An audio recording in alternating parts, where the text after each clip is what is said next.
रामकृष्ण हरी मंडळी, वारकरी संप्रदायातील नामांकित कीर्तनकारांची कीर्तन ऐकण्यासाठी आत्ताच आपल्या संतश्रेष्ठ या यूट्यूब चॅनलला सबस्क्राईब करा.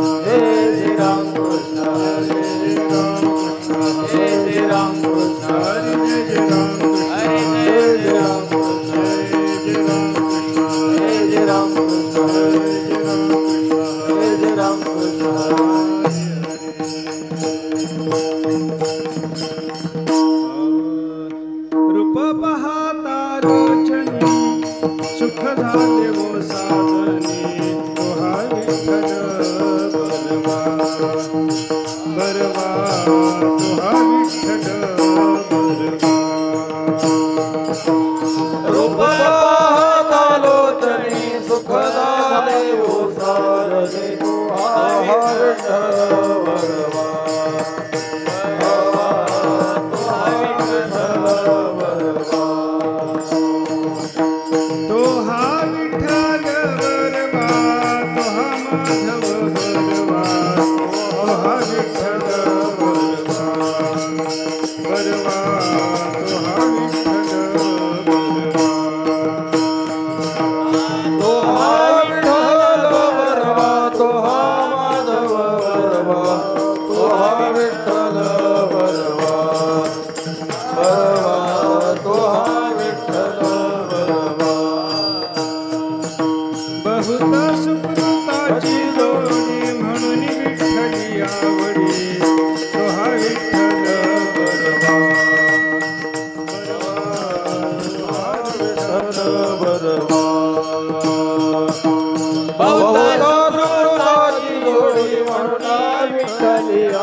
कृष्णमणि अवघाजनी प्रकाश अवघाजनी प्रकाश अवघाजनी प्रकाश धरिला कृष्णमणि अवघाजनी प्रकाश अवघाजनी प्रकाश अवघाजनी प्रकाश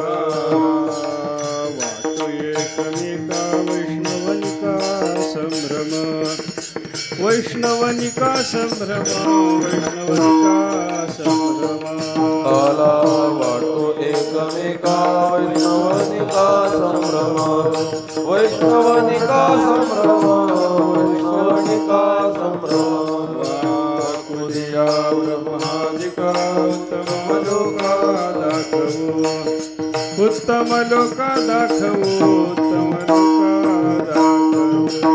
कुदिया ब्रह्मादिका उत्तम लोका दाखवू उत्तम लोका दाखवू उत्तम लोका दाखवू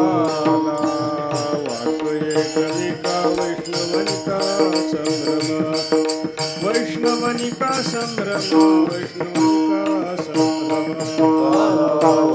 एकमेका वैष्णवनिका संभ्रम वैष्णवनिका संभ्रम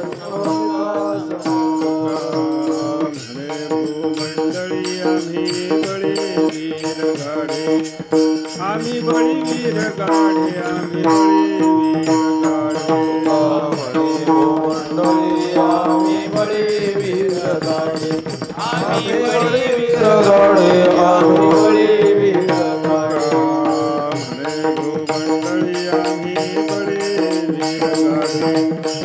वीर गाढे आम्ही बळी वीर गाढे आम्ही बळी वीर गाढे आम्ही बळी वीर गाढे आम्ही बळी वीर गाढे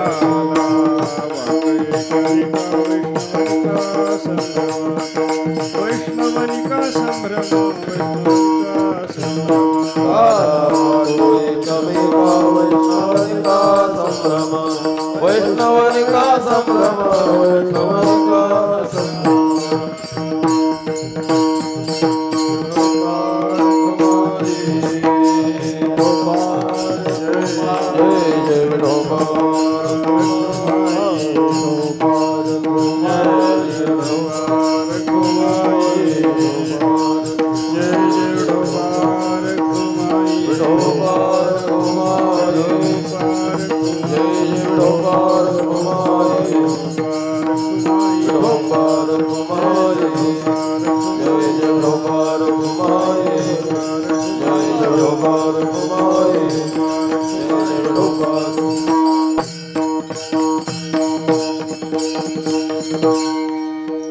अमोल महाराज पल्ले पाठीमाग कंठी धरिला कृष्णमणि कंठी धरिला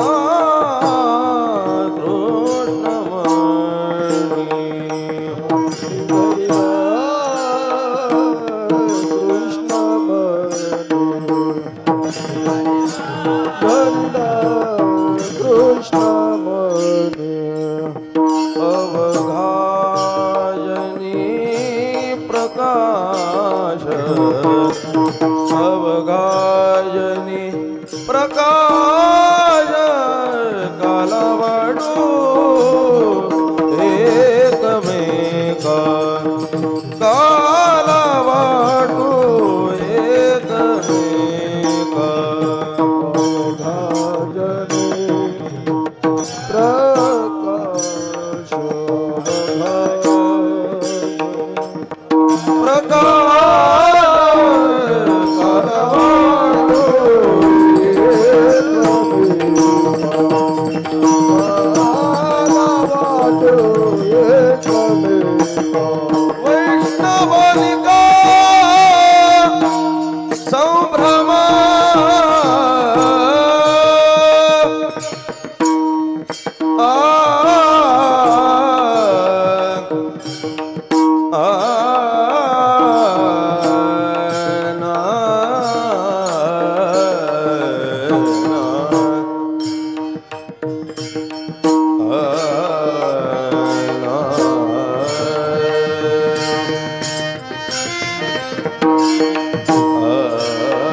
वैष्णवनिका संभ्रम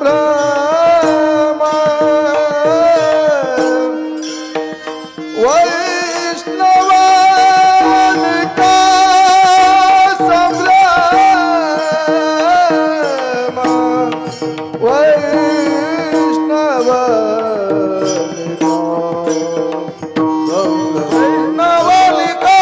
संभ्रम कालावारो हे तमेका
कालावाटो एकमेका प्रकाश काला वाटो एकमेका वैष्णवनिका संभ्रम वाकुलिया ब्रह्मादिका उत्तम लोका दाखवू काला वाटो एकमेका वैष्णवनिका संभ्रम तुका म्हणे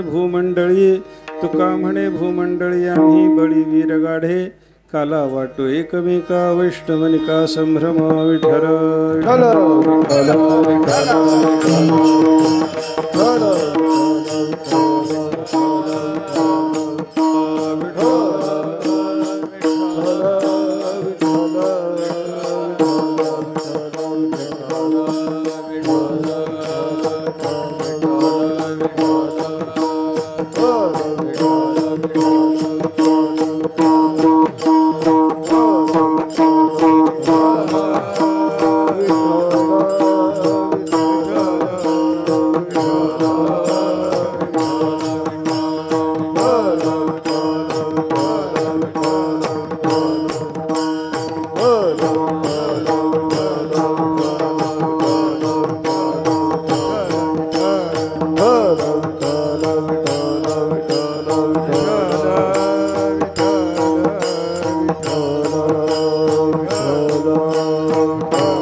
कृष्णमणी अवघाजनी प्रकाश काला वाटो एकमेका वैष्णवनिका संभ्रम सेवेकरता घेतलेला अभंग जगद्गुरु संत शिरोमणी श्री तुकाराम महाराजांचा एक अत्यंत महत्त्वाचा असा काल्याच्या प्रकरणातला अभंग आहे. काल्याचं वर्णन करणारा अभंग आहे, काल्याच्या प्रकरणातला आहे आणि वारकरी संप्रदायामध्ये या अभंगाचं महत्त्व असं आहे की बाकी कोणत्याही अभंगावर काल्याच्या कीर्तनाची सेवा होऊ शकते, पण काल्याचा प्रसाद वाटत असताना मात्र कंठे धरलेला कृष्णवाणी हाच अभंग म्हणावा लागतो. विठ्ठल विठ्ठल म्हणजे काल्याच्या प्रसंगाचं वर्णन करणाऱ्या बाकीच्या अभंगापेक्षा या अभंगाला महत्त्व संत महात्म्यांनी वारकरी संप्रदायातलं दिलेलं आहे असं आपल्याला एकंदर लक्षात घेता येतं. का महत्त्व दिलं, कशासाठी या अभंगाला एवढं अनन्यसाधारण महत्त्व प्राप्त झालं याचा विचार जर करायचा झाला, अर्थाच्या दृष्टीनं सुद्धा अभंग महत्त्वाचा आहे म्हणून त्याचा विचार करावा लागतो बरं का. बघा कित्येक अभंग असे असतात की त्याचं महत्त्व आहे म्हणून त्याचा नित्य पाठामध्ये उपयोग केला जातो. रूपाचा अभंग असेल, सुंदरते ध्यान असेल, बाकीचे काही अभंग असतील, आरतीचे अभंग असतील, पण या सगळ्या अभंगाला नित्य पाठामध्ये महत्त्व आहे की नाही बोला. आपण रोज भजन करायला लागलो की रूप पाहता लोचने म्हणणारच आहोत. रोजचं भजन सुरू झालं, कीर्तनाचं भजन विणेकऱ्यानं सुरू केलं की तो सुंदरते ध्यान म्हणणारच आहे. आरतीचे अभंग रोज आपल्याला म्हणावेच लागतात. याचं कारण काय, या सगळ्या अभंगाचा अर्थदृष्टीनं सुद्धा फार मोठा विचार करण्याची गरज आहे. पण कसं असतं बघा, अतिपरिचय झाला की त्याची अवज्ञा होऊन जाते. विठ्ठल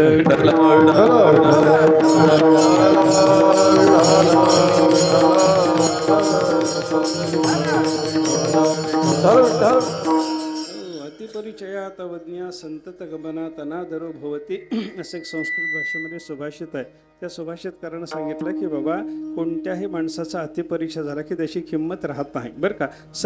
सतत एखादा मोठा माणूस आपल्या घरी जर यायला लागला त्याची किंमत राहत नाही. सतत येणं म्हणजे अतिपरिचयच एका पद्धतीनं बरं का. अतिपरिचय झाला की किंमत राहत नाही. या नियमानुसार जर विचार केला तर हे सगळे अभंग अर्थाच्या दृष्टीनं महत्त्वाचे असल्यामुळं संप्रदायातल्या धरीण संत महात्म्यांनी यांना महत्त्वाचं स्थान दिलेलं असलं तरी, रोजच्या पाठात स्थान दिलेलं असलं तरी अर्थाच्या दृष्टीनं याच्याकडे पाहण्याची कोणाची तयारी नसते. लोक कीर्तनाला भजनाला जातात कधी याचा विचार करा ना. आत्ता रूपाचा अभंग सुरू झाला म्हणतात, अजून कीर्तनाचा अभंग व्हायचा, अजून चाल व्हायची, मग बोलायला सुरू झाल्यावर जाऊ आपण, असा विचार माणसाचा असतो. आणि कीर्तन संपल्याच्या नंतर आरतीचे अभंग सुरू झाले की लगे माणसाची जायची तयारी असते. त्याचं कारण काय, या अभंगाचा अतिपरिचय झाल्यामुळे त्यांचा अनादर झाला. विठ्ठल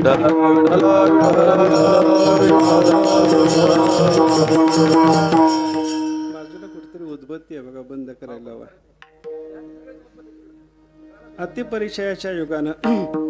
अतिपरिचयाच्या युगानं मनुष्याच्या विषयी अनादर जसा होतो तसा अतिपरिचयाच्या युगानं या अभंगाच्या विषयी सुद्धा तसा काल्याचा प्रसंगातला हा अभंग जर आपण पाहिला, बाकी कीर्तनाकरता कोणत्याही संताचा कुठलाही अभंग काल्याच्या कधी जरी चालत असला तरी काल्याचा प्रसार वाटताना हा अभंग म्हणावा लागतो. म्हणजे महत्त्वाचा आहे की नाही, पण महत्त्वाचा असून त्याच्याकडे अर्थाच्या दृष्टीने कोणी पाहत नाही, कारण अतिपरिचय झाला.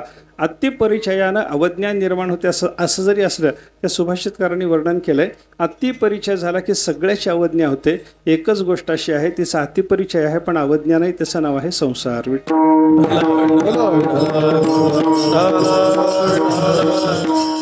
जीव दशा प्राप्त झाल्यापासून अनंत जन्म आपले झाले तेव्हापासून आपल्या पाठीमागं हा संसार लागलेला आहे. संसाराच्या विषयी अनादर, अनास्था, अतिपरिचय असून सुद्धा कोणाच्याही अंतःकरणामध्ये नाही अशी आपल्याला संसाराची अवस्था पाहायला सापडते बरं का.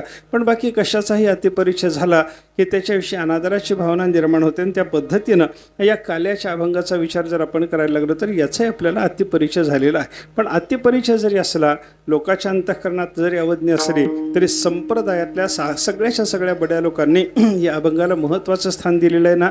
मग याच्या अर्थाचा विचार आपल्याला थोडासा पाहायचा आहे.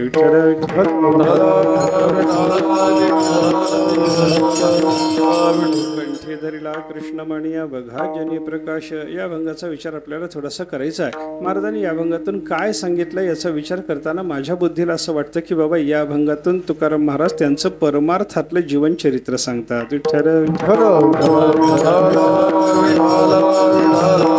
साधू पुरुषाच्या जीवनचरित्राचा विचार जर आपण केला तर संताचं दोन पद्धतीचं जीवनचरित्र आपल्याला पाहायला सापडतं, व्यावहारिक आणि पारमार्थिक. व्यवहाराच्या दृष्टीनं सुद्धा साधू पुरुषाचं चरित्र काहीतरी असतं आणि परमार्थाच्या दृष्टीनं सुद्धा साधू पुरुषाच्या चरित्राचा आपल्याला विचार करावा लागतो. आपलं जीवन आणि संताचं जीवन याच्यामध्ये बदल आहे बरं का. आपल्या जीवनामध्ये सगळा संसारच भरलेला असतो, परमार्थाचं नावच नसतं. पण तुकाराम महाराज, ज्ञानेश्वर महाराजांसारख्या साधू पुरुषाचं जीवन जर बघितलं तर त्यांच्या जीवनामध्ये परमार्थच भरलेला आहे, पण दिसायला देहादिकाचा संबंध असेपर्यंत संसाराचा विचार करावा लागतो. विठ्ठल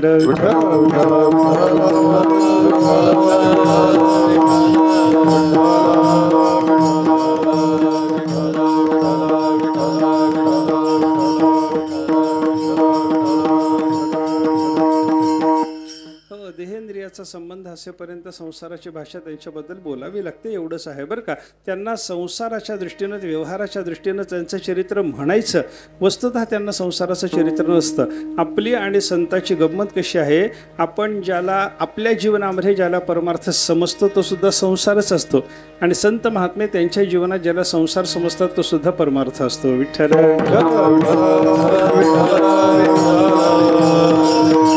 आपण केलेला परमार्थ सुद्धा संसारच आहे, आणि साधू पुरुषाने केलेला संसार सुद्धा एका पद्धतीनं परमार्थ आहे. असं त्यांचं जीवन आपल्याला संसार आणि परमार्थाच्या दृष्टीनं समृद्ध पाहायला सापडतं बरं का. तसं तुकाराम महाराजांचं जे काही चरित्र आहे, महाराजांचं व्यवहाराच्या दृष्टीनं काही, संसाराच्या दृष्टीनं काही चरित्र घडलं आणि परमार्थाच्या दृष्टीनं काही चरित्र घडलं, त्याचा विचार तुकाराम महाराजांच्या अभंगातून आपल्याला पाहायला सापडतो. तसं पाहायला गेलं तर तुकाराम महाराजांनी विस्ताराने आपलं संसाराचं चरित्र सांगितलेलं नाही. नामदेवरायांनी स्वतःचं चरित्र सगळंच्या सगळं सांगितलेलं पाहायला सापडतं. ते स्वतःचं चरित्र, संपूर्ण आत्मचरित्र नामदेवराय सांगतात. पण तुकाराम महाराजांच्या अभंगावर तसं समग्र चरित्र त्यांनी सांगितलेलं जरी नसलं तरी काही अभंगाच्या आधारानं आपल्याला त्यांच्या संसाराचा विचार करता येतो. विठ्ठल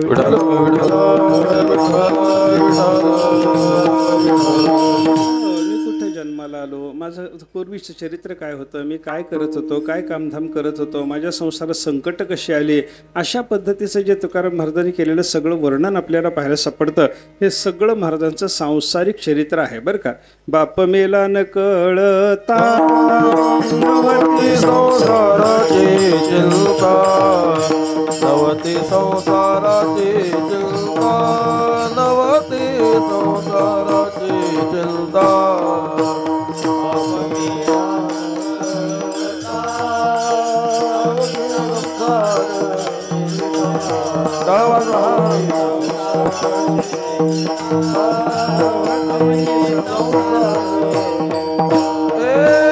बाप मेला न कळता, नवती संसाराची चिंता, नवती संसाराची चिंता, नवती संसाराची चिंता.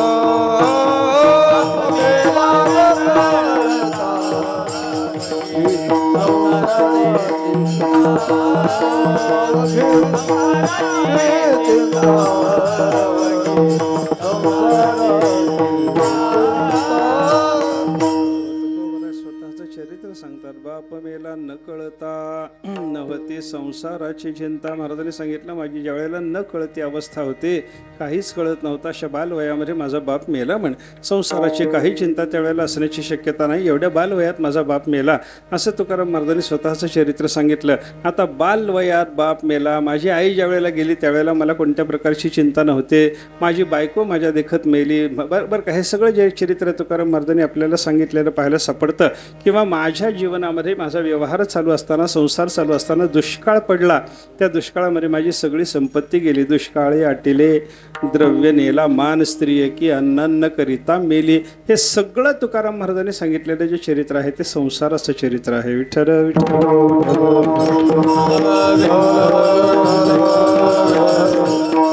कारण तुकाराम महाराजांच्या चरित्राचा विचार करताना ते साधन सिद्ध साधूचं चरित्र आहे बरं का.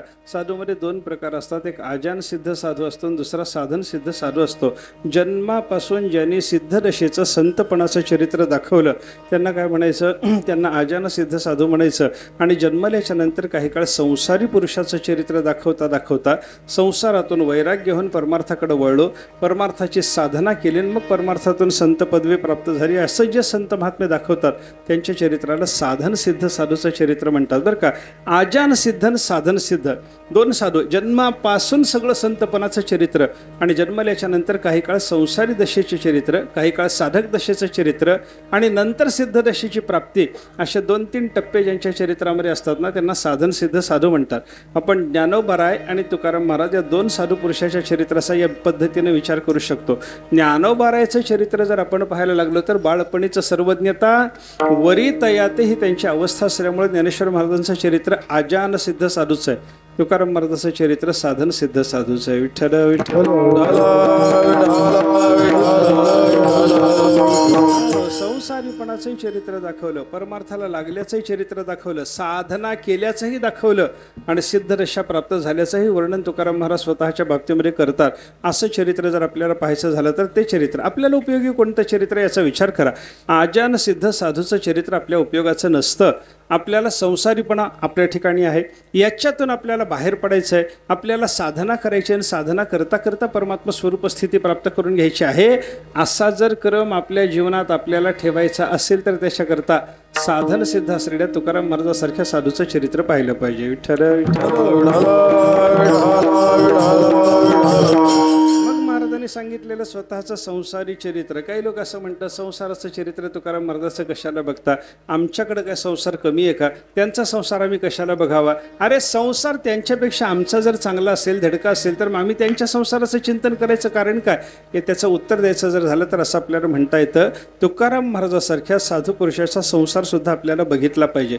आपल्यापेक्षा फाटका असला तरी बघितला पाहिजे, आपल्यापेक्षा दुःखाचा असला तरी तो बघितला पाहिजे. त्याचं कारण काय, संसाराच्या कशा अवस्थेतून तुकाराम महाराजाला वैराग्य झालं हे लक्षात घेण्याकरता, संसार कसा आहे हे बघण्याकरता नाही, अशी अवस्था आल्याच्या नंतर वैराग्य धारण करणं हे शिकायकरता तुकाराम महाराजांचा संसार बघायचा असतो.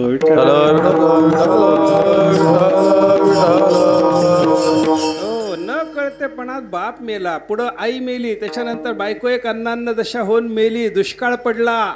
हे सगळं तुकाराम महाराजांनी जे सांगितलेलं चरित्र आहे याच्यातलं आपल्या जीवनामध्ये काय काय घडत नाही सांगा ना. आपल्या जीवनात कित्येक वेळेला दुष्काळ पडतो, आपल्याही जीवनामध्ये कित्येकाचा बाप न कळतेपणात मरतो, आपल्याही जीवनामध्ये कित्येकाची माता न कळतेपणात मरते, आपल्याही जीवनामध्ये कित्येकाची धर्मपत्नी त्यांच्या तारुण्यात निघून जाते.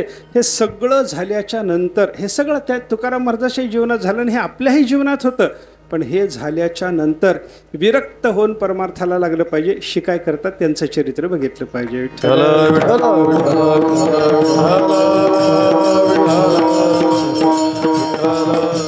म्हणून महाराजांनी काय सांगितलं, संसारात त्रास झाला म्हणून मला वैराग्य झालं म्हणे बरं का. संसाराच्या तापे संसाराच्या तापे तापलो मी देवा,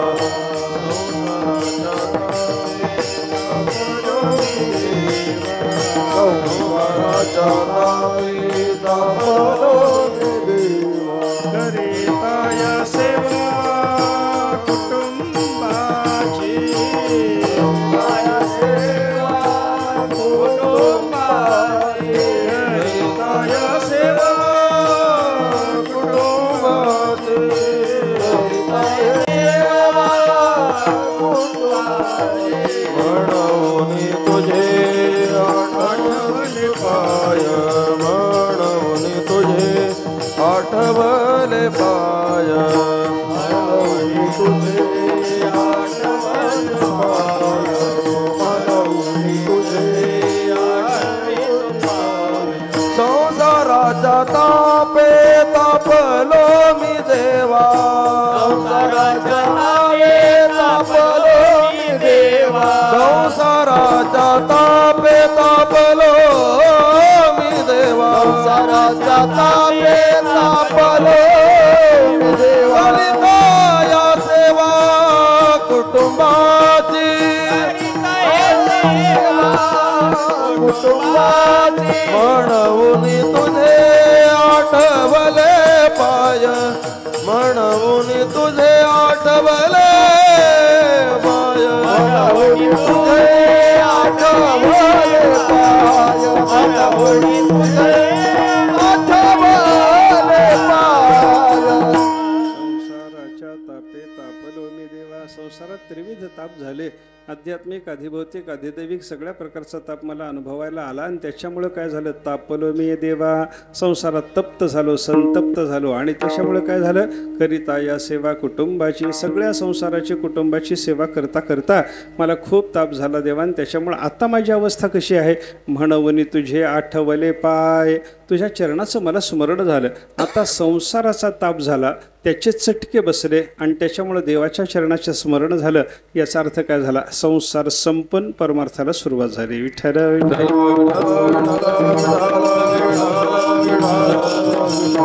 संत श्रेष्ठ या यूट्यूब चॅनलवरील नवनवीन व्हिडिओज पाहण्यासाठी चॅनलला सबस्क्राईब करायला विसरू नका. शेअर लाईक नक्की करा.